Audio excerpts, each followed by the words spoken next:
verbal riot. There is a problem with film critics right now, a big problem.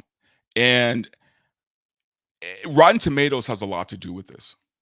A lot to do with this, right? And if you guys know what I'm talking about when the Rotten review scores for The Acolyte were disgustingly polarizing, right? Like the critics gave it a 92, guys.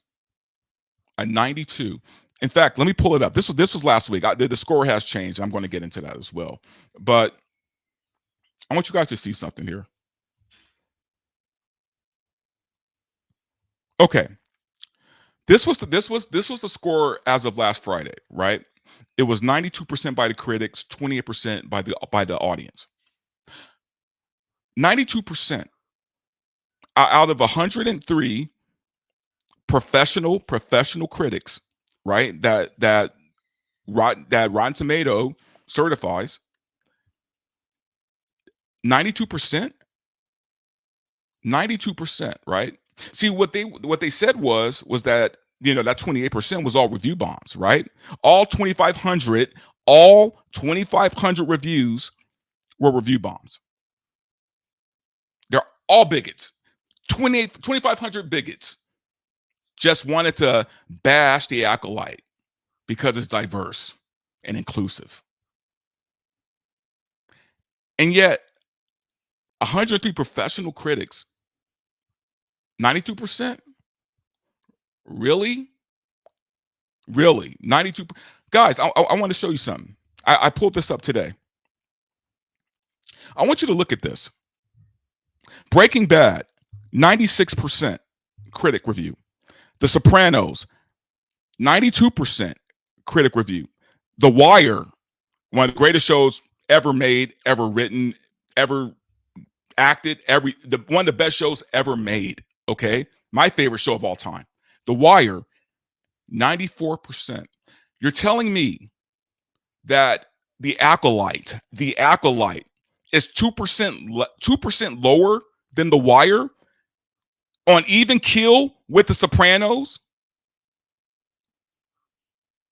The Acolyte. There is some bullshit going on. And I'm sick of it. I'm sick of Rotten Tomatoes. I'm sick of these critics because they're all full of shit. I posted on my Twitter yesterday a review, a comment, and I pull it up right now, but it's like, if you went to my Twitter, you'll find it.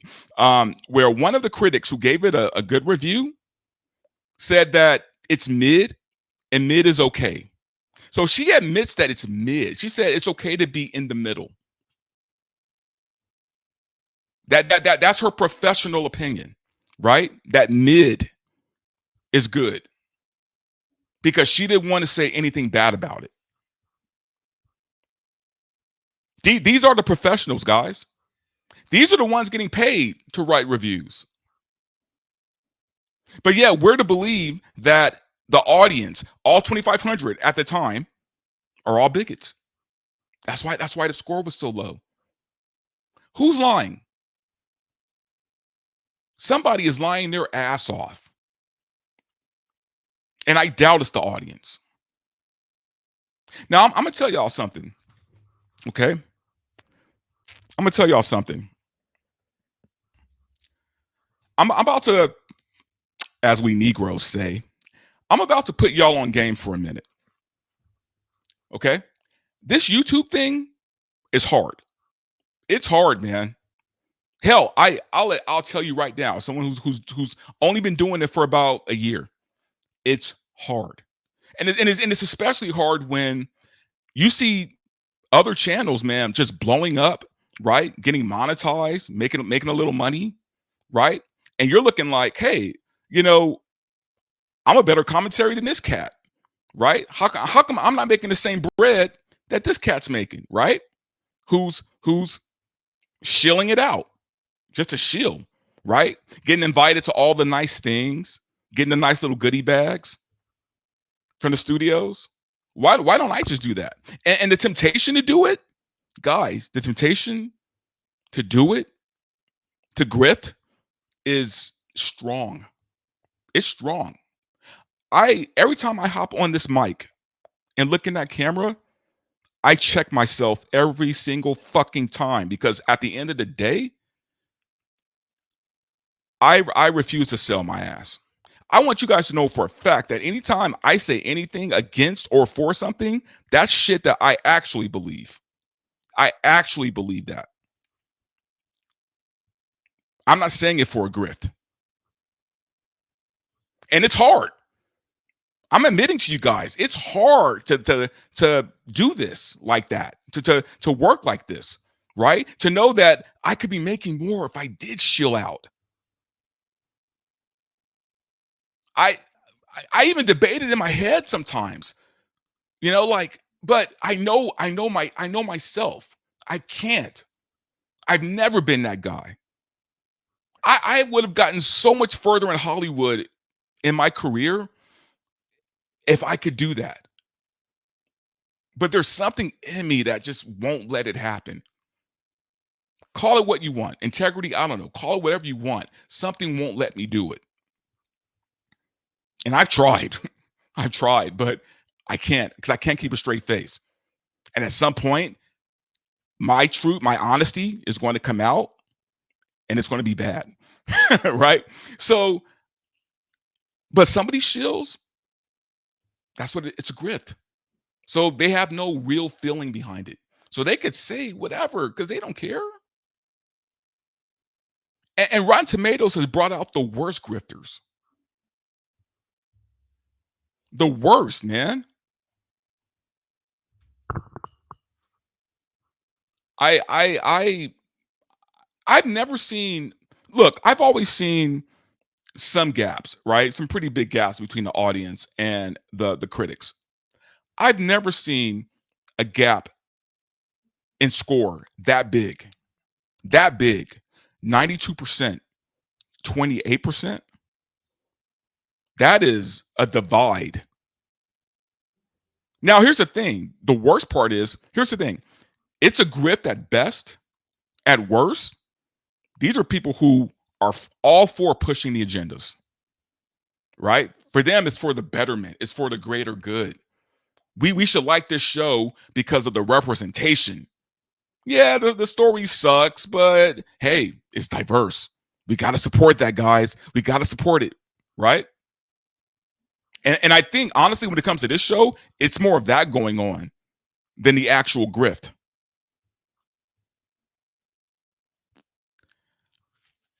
I This is why people don't trust critics anymore. It has done so much damage to real critics. When I say real, I mean the people who keep it real, the ones who are still putting out good reviews, critical reviews, who are very specific, who aren't afraid to piss off the studios, right? It's doing so much damage to genuine film critics that I think it's going to be it's not recoverable. They're not going to recover from this because it's going to get to the point no one cares what critics have to say. I mean, they already kind of don't, but at some point, it's just going to be completely irrelevant.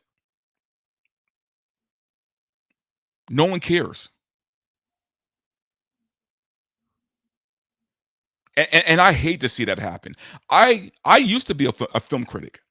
When I posted a review, it was on Rotten Tomatoes under their critic side. Okay, when I worked for Film Threat,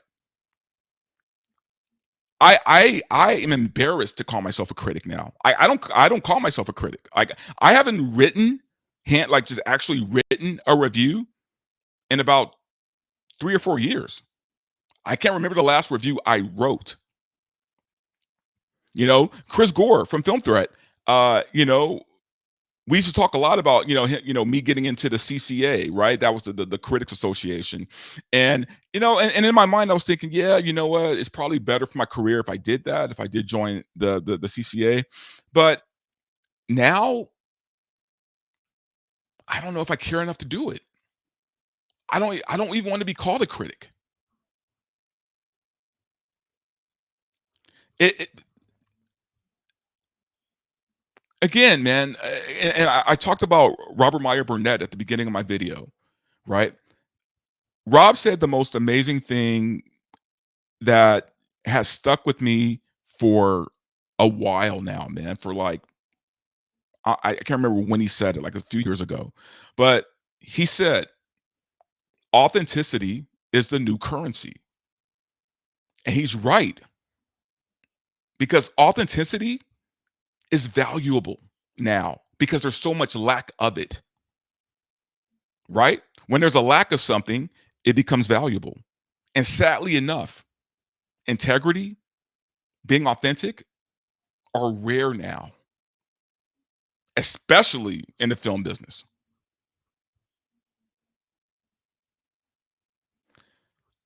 I don't know where this is going to go. I really don't.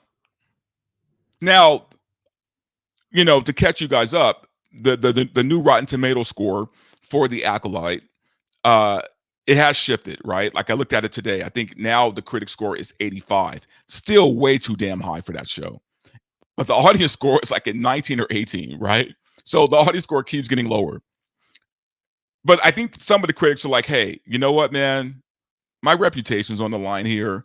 I need to be honest about this show, right? I think some of them are starting to wake up. And I think what happened was episode 2 probably woke up a lot of people where they're like, ooh, you know what? I can't do right? I'm not gonna risk my name on this show, right? I don't care how good those goodie bags are that Disney sends out. I'm not gonna risk my name. So even the critic score has dropped to 85.